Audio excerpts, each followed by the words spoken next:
అందరికీ నమస్కారం అండి. నా ఛానల్కి స్వాగతం. నా పేరు కృష్ణదీప్తి. ఈరోజు నేను చదువుతున్న కథ అనగనగా అలిమేలు. ఇదొక మినీ కథ. నా పేరు వెంకట్.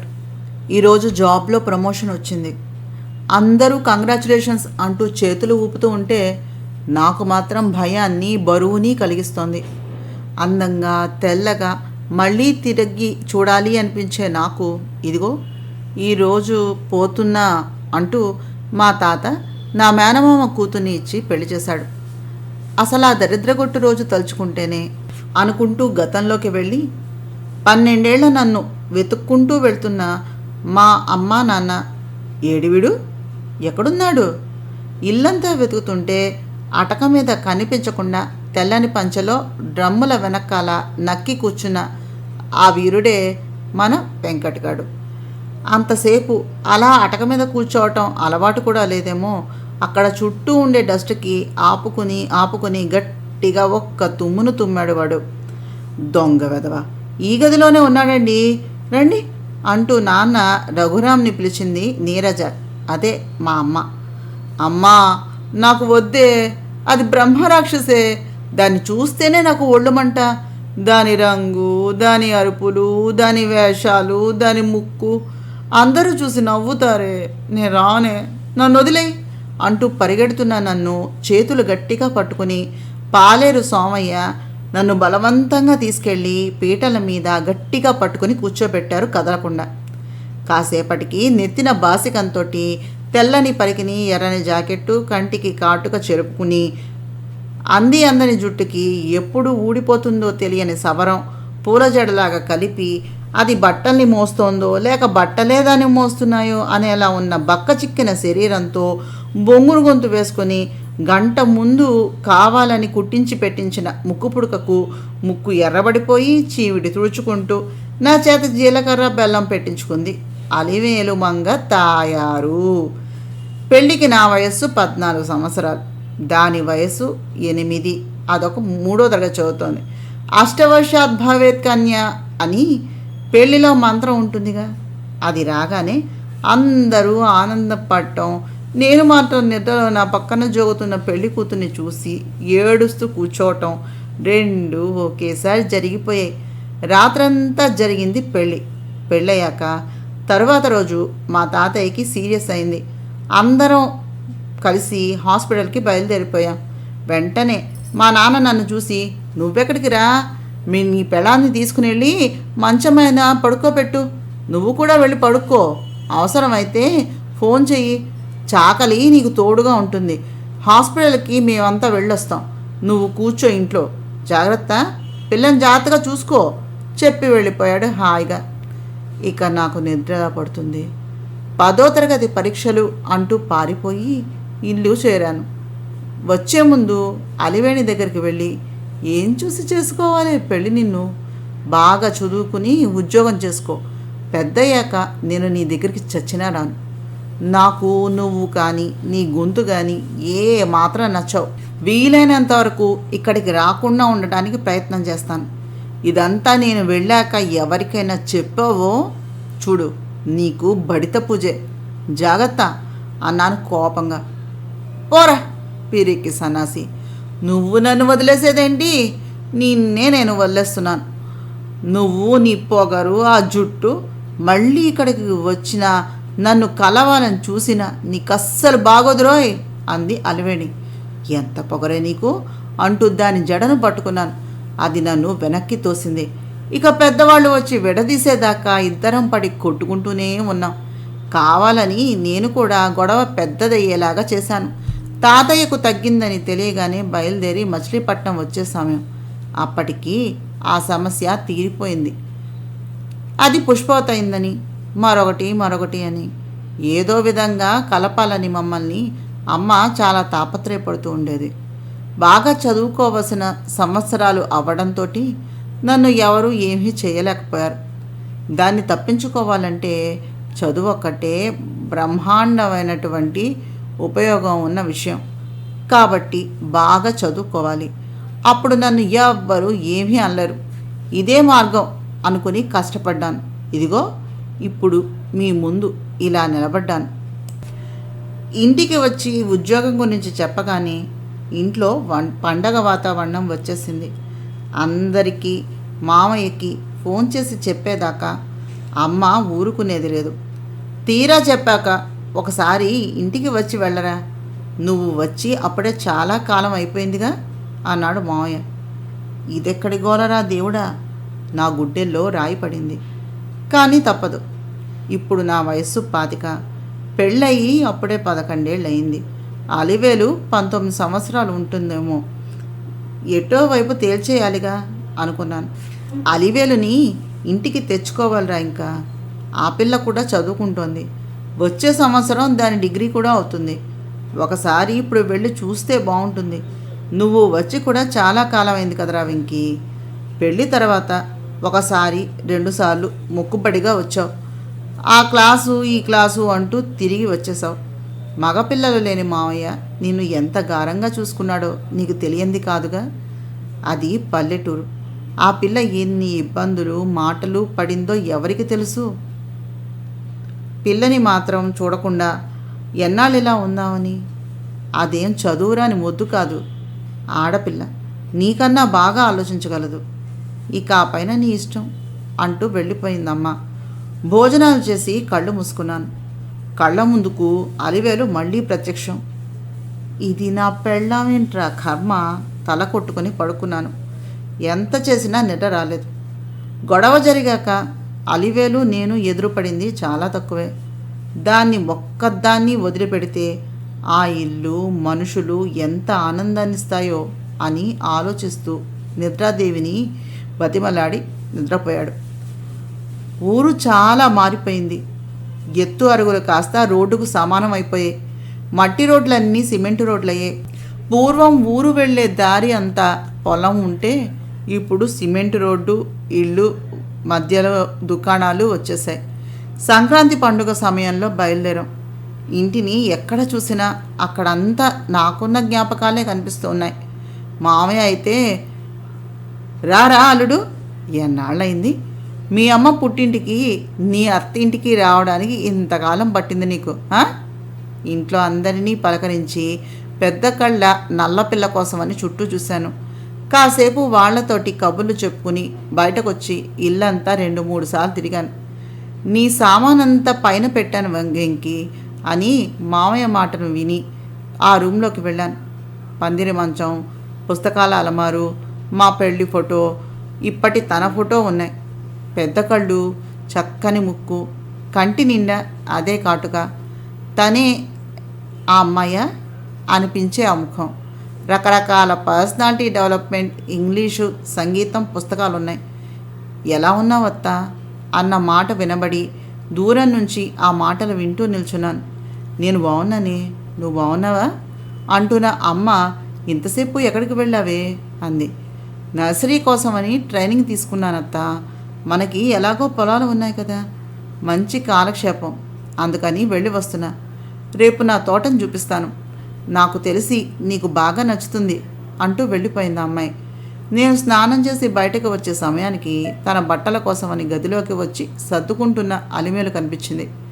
ఒకరిని ఒకరం చూసుకుని చాలా రోజులైంది. బాగున్నావా అని అడగాలన్న ఆలోచన కూడా రాలేదు నాకు. బాగున్నారా అని అడిగింది ఆమె. బాగున్నాను, నువ్వెలా ఉన్నావు అని అడిగాను. బాగానే ఉన్నాను.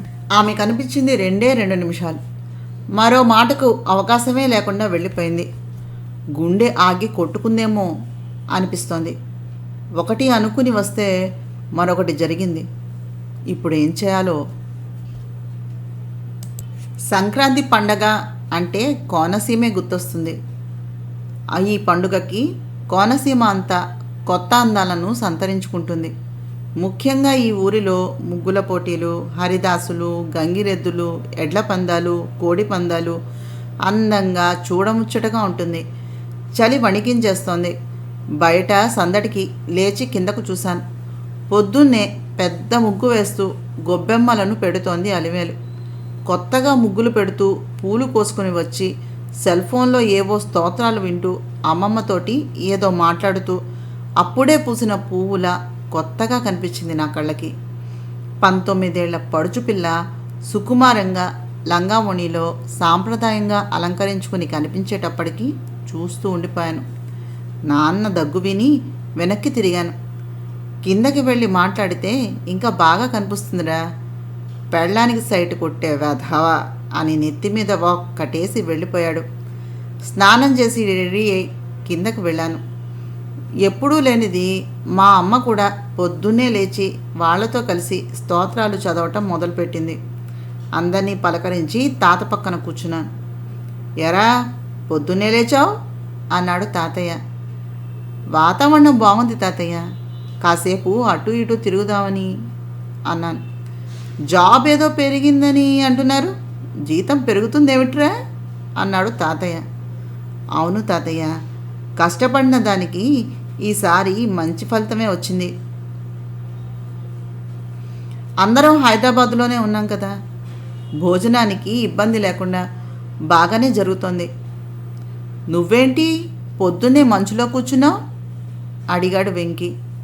పండగ కదరా, పిల్లలు ఇంట్లో ఉంటే అంతా హడావిడే.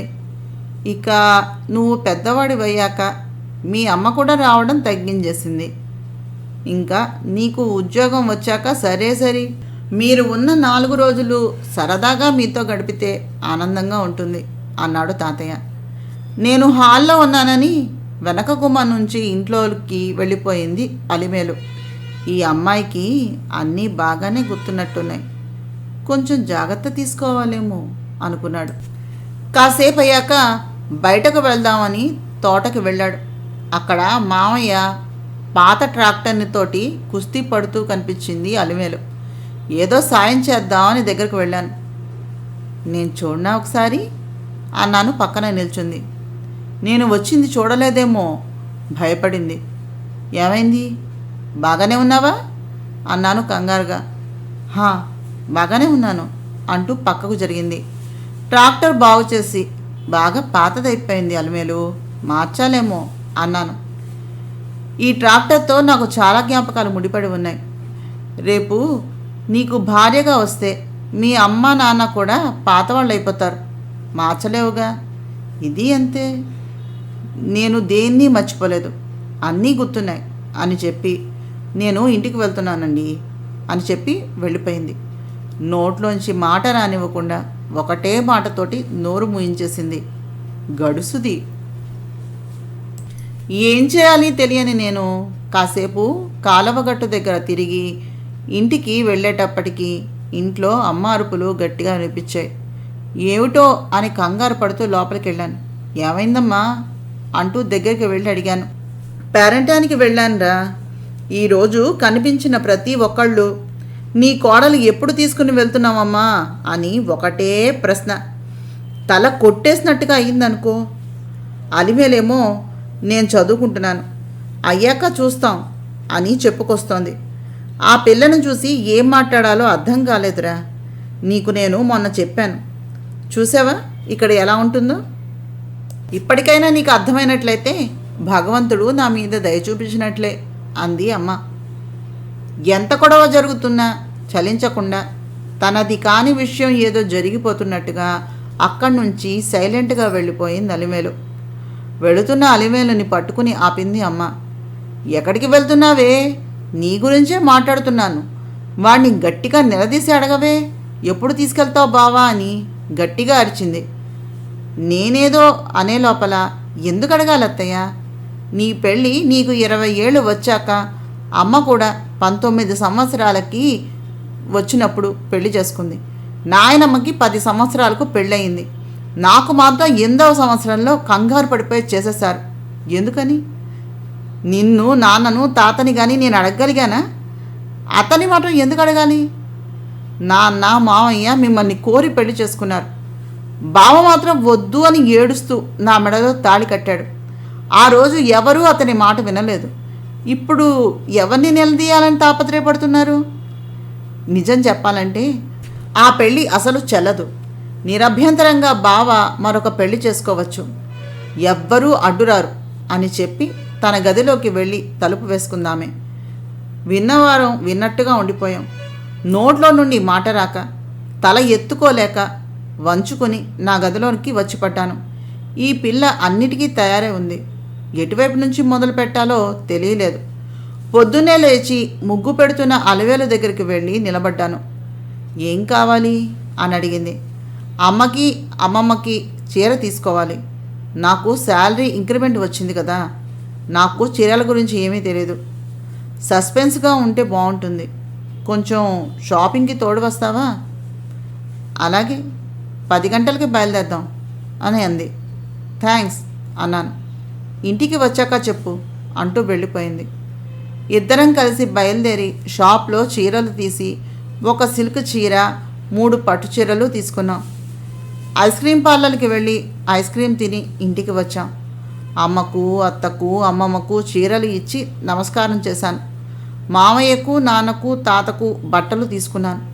నాకు కొత్త బట్టలు తీసుకున్నాం. వంగపండు రంగు చీర అలిమేలుకి ఇచ్చాను. ఇది ఎప్పుడు తీసుకున్నావురా అంది అమ్మ. నిన్న వెళ్ళాం కదా, మీ అందరికీ అలిమేలు సెలెక్ట్ చేసింది, తనకి నేను సెలెక్ట్ చేశాను అని తన గదిలోకి వెళ్ళిపోయాడు అతను.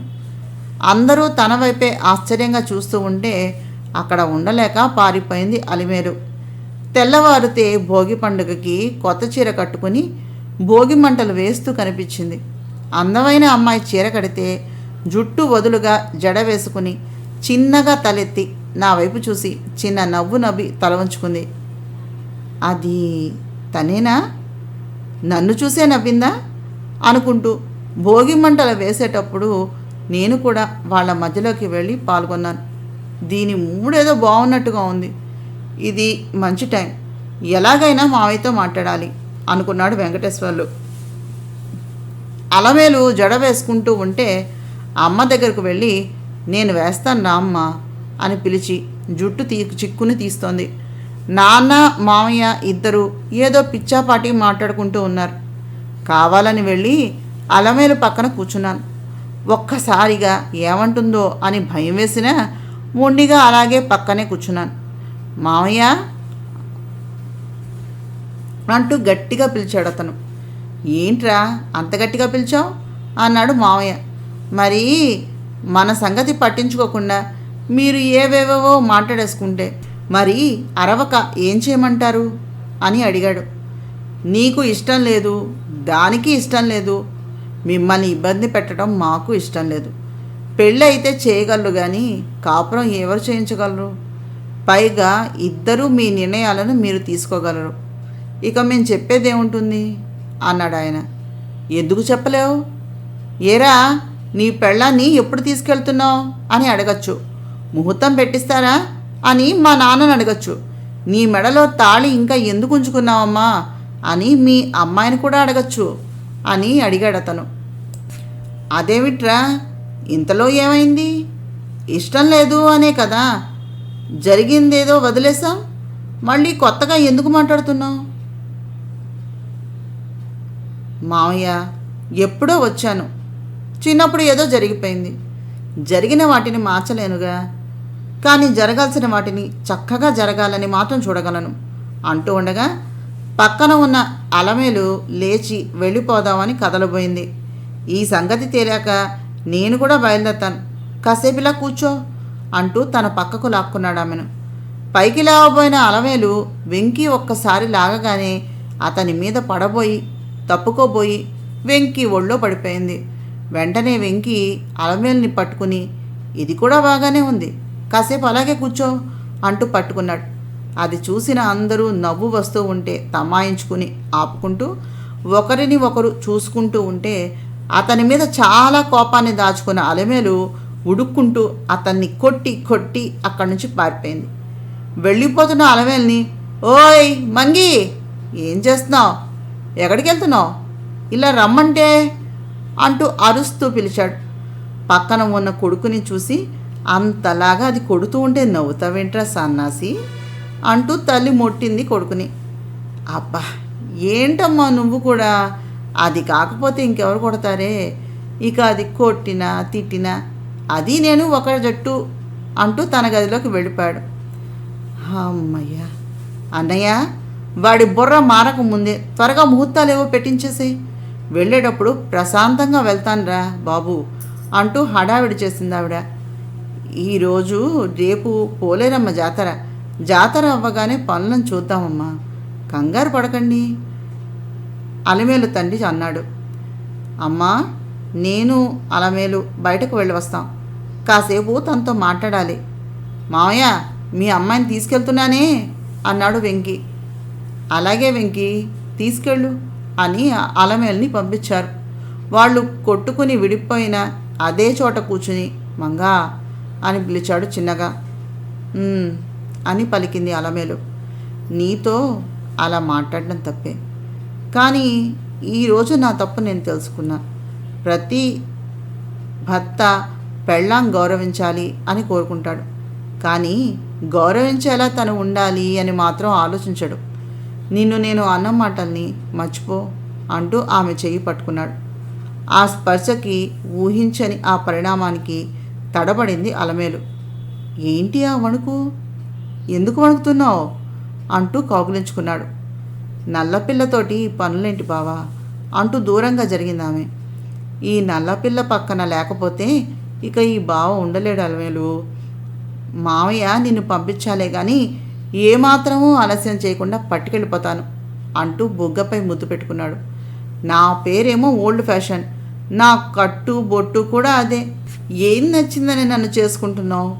ముద్దుగా అతని కళ్ళల్లోకి చూస్తూ అడిగింది.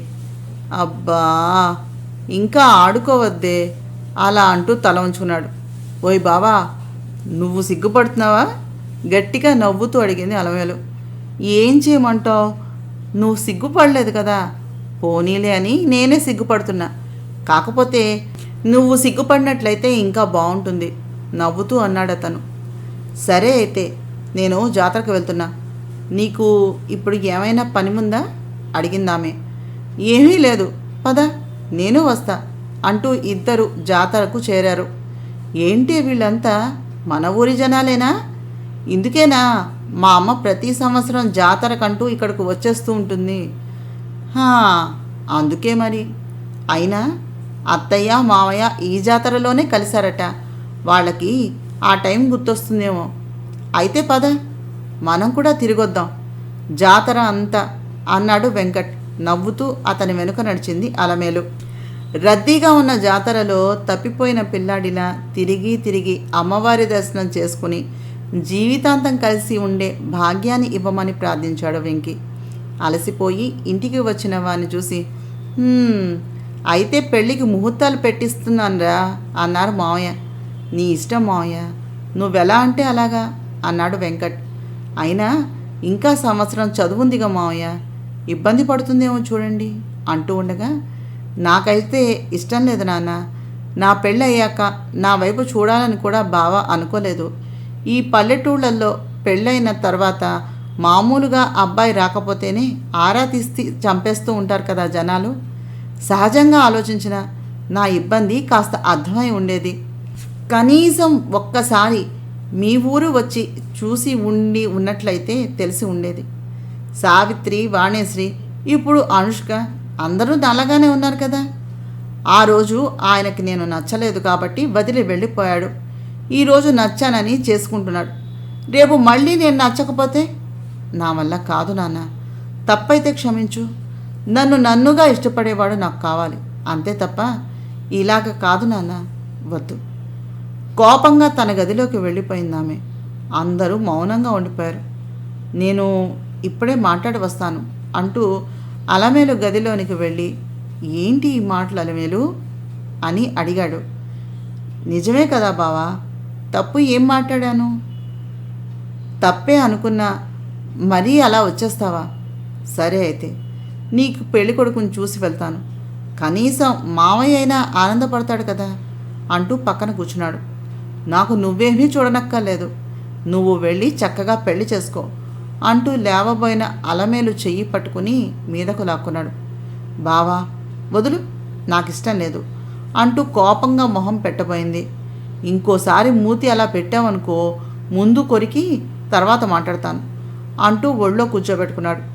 బలవంతంగా అతని ఒళ్ళో నుంచి లేవాలని ప్రయత్నం చేస్తూ ఉంటే కితకితలు పెడుతూ ఆమెను లేవకుండా ఒడుపుగా పట్టుకుని, చెప్పవే ఇప్పుడు కూడా ఇష్టం లేదా అంటూ అలమేలుని కదలకుండా పట్టుకుని దగ్గరకు వచ్చి నిలుచుని వణుకుతున్న అలమేలు నుదిటిపై తగలకుండా పెదవులు ఆంచి ముద్దు పెట్టుకున్నాడు సున్నితంగా. మెల్లగా అలమేలు చెయ్యి పట్టుకుని బయటకు తీసుకుని వచ్చి, మావయ్య పెళ్ళికి ముహూర్తాలు చూడండి అన్నాడు.